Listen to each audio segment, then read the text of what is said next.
Hello, and welcome to the Aether podcast. I'm Laura Thurston Goodrow, and in this episode, we'll visit with Dr. Ron Gurantz about his article, Clausewitz in Space, Friction in Space Strategy and Operations, co-authored with Randy Carlson in our fall 2022 issue. Dr. Gurantz is the research professor of national security affairs at the Strategic Studies Institute, the U.S. Army's Center for National Security Research and Analysis at the Army War College. His areas of specialization include air power and space power, deterrence, and crisis decision-making. Prior to joining the faculty at SSI, he taught as an assistant professor at the Gladys B. West Space Seminar and the Department of Strategy, both at the Air War College. He holds a PhD in political science from UCLA. Welcome to the podcast, Ron. Thank you for having me. Sure. So first, I like to ask people what the kind of genesis of their interest in the subject that they wrote about. So what is the background? What's your background and your interest in space power strategy, space power in general? So my background is actually as a political science professor studying international relations. I'm relatively new to space, but it's something I got interested in when I was teaching at the Air War College, working for the Air Force when they stood up the Space Force. And what I noticed very quickly when I started to learn about space is that because it's a relatively new topic, a kind of niche topic, strategic thought on space is still in its infancy. And so there's a lot of opportunity and a lot of insight, I think, to be gained by applying existing ideas and concepts on strategy from other areas to space. So, for example, I've been writing about deterrence theory, which was developed as a way to think about nuclear weapons, to issues of deterrence in space. Recently, I've been working on a piece that applies existing thought on alliances and on escalation to space.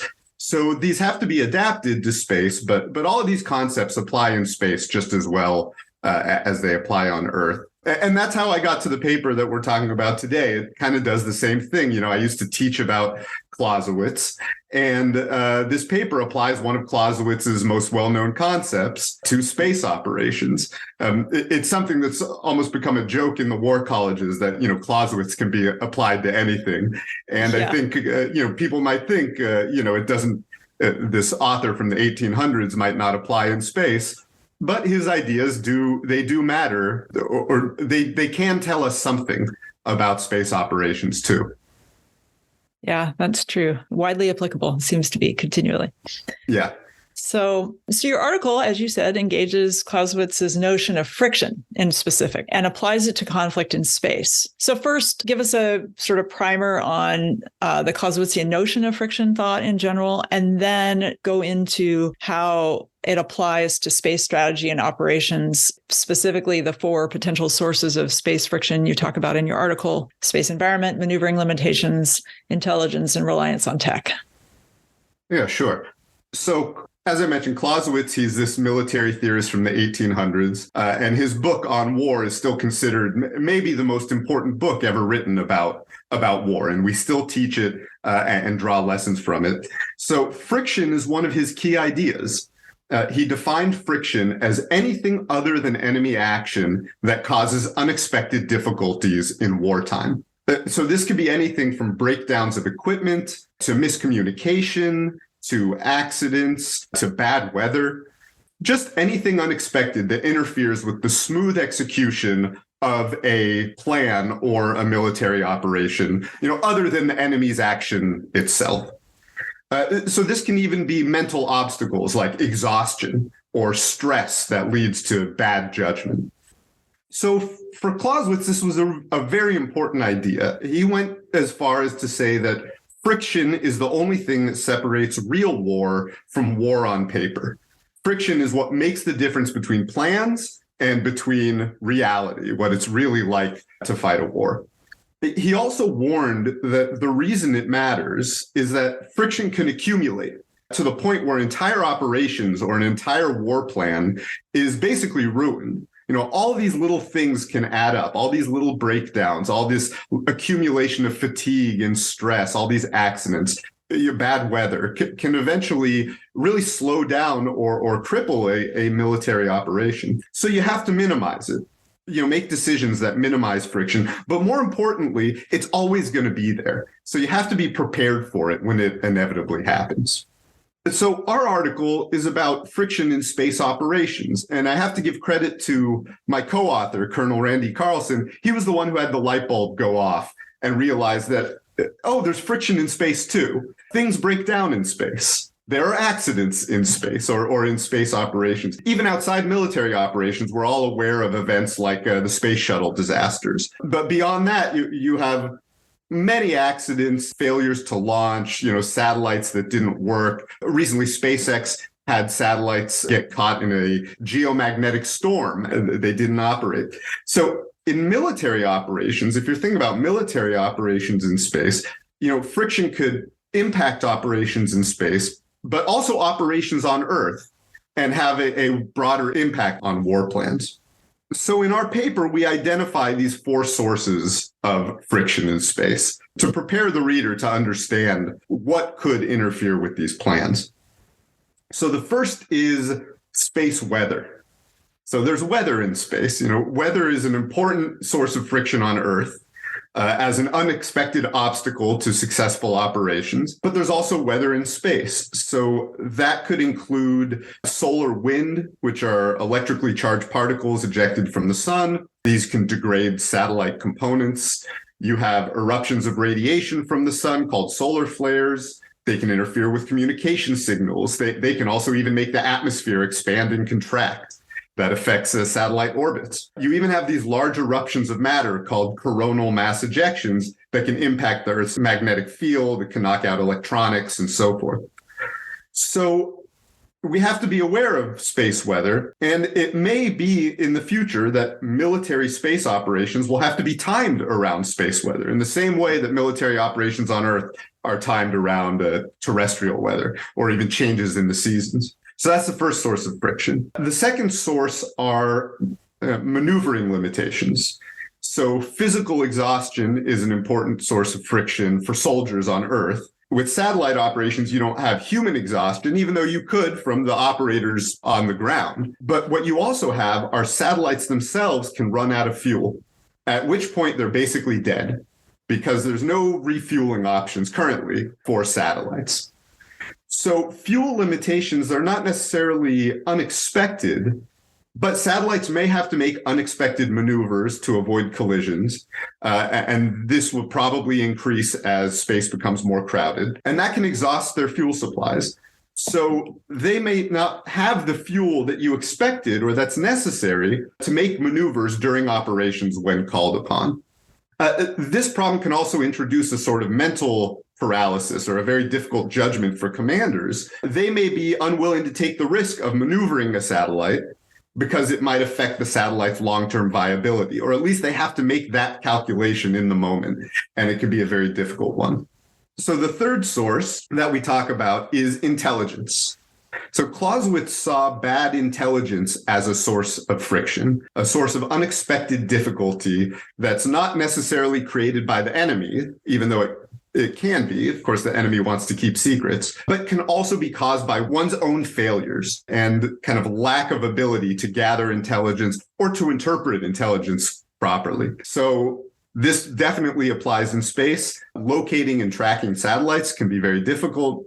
Understanding their capabilities and their purpose is even more difficult. Understanding an enemy's plans or their intent can also be impossible. And there's also just sifting through vast amounts of information that we collect and interpreting it. All of these challenges can lead us to getting things wrong when the time comes and when a military operation is necessary.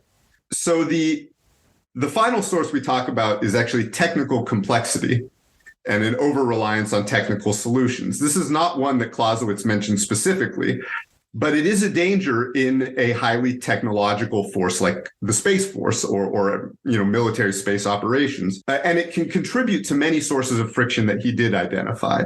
So equipment breakdowns can be more likely when you have very complex equipment, or they can be hard to replace or fix. Increased complexity of operations can lead to more mistakes. Another source of friction that Clausewitz didn't identify, but that can be caused by the technological complexity, is actually overclassification. You want to keep secrets about your technical abilities and technology. And this can deny your own operators critical information in important moments. And it's a problem that has been identified within the Space Force. So these are the four sources of friction that we identify that can interfere with military space operations. It's not a comprehensive list by any means. Clausewitz himself says you can never identify all the sources, and I'm sure we can come up with more.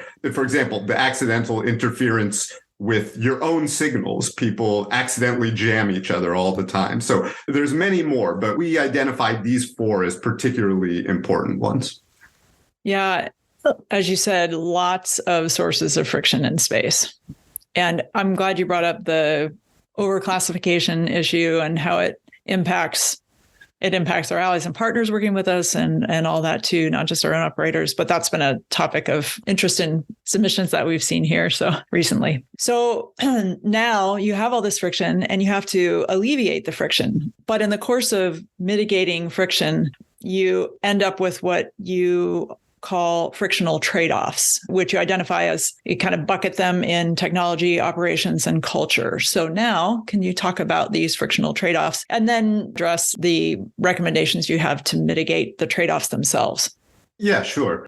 So I guess I'll start by talking about just what's the result of all this friction. So I just gave you this long list of potential sources of friction in military space operations. So I'll start by talking about why does it matter? What's the result? So in many ways, this friction and these problems might not be so different than potentially enemy action. The availability of services from satellites, whether it's communication or navigation or intelligence and surveillance, may be interrupted. Military operations in space might fail. The timing of military operations might be affected. So in many ways, the way you respond to this friction is to be prepared to operate without this kind of guaranteed access to space systems, which is not so different than the way people are thinking about if military action happens in space by an enemy, that we might not have assured access. Access might be contested.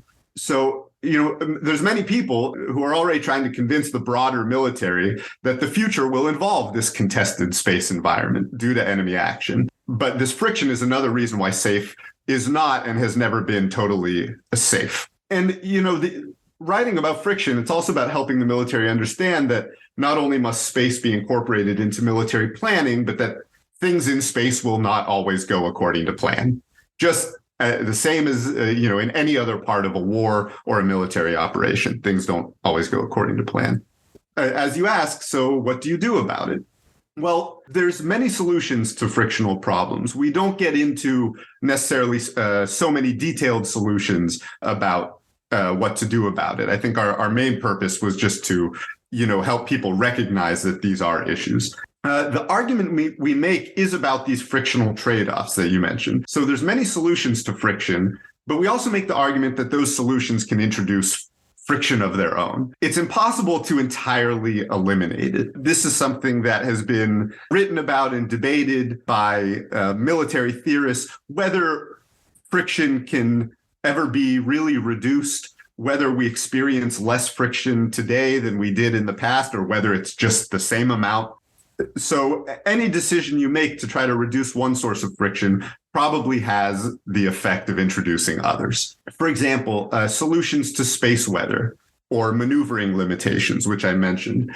These will involve advances in technology. The Space Force is going to be a technological force, no matter what. You're operating satellites remotely. Any solution to these kind of physical problems is going to involve some new technology. But as we said, relying too heavily on complicated technology can introduce its own sources of friction, equipment breakdowns, extra complexity, a lack of understanding by your operators, and so on.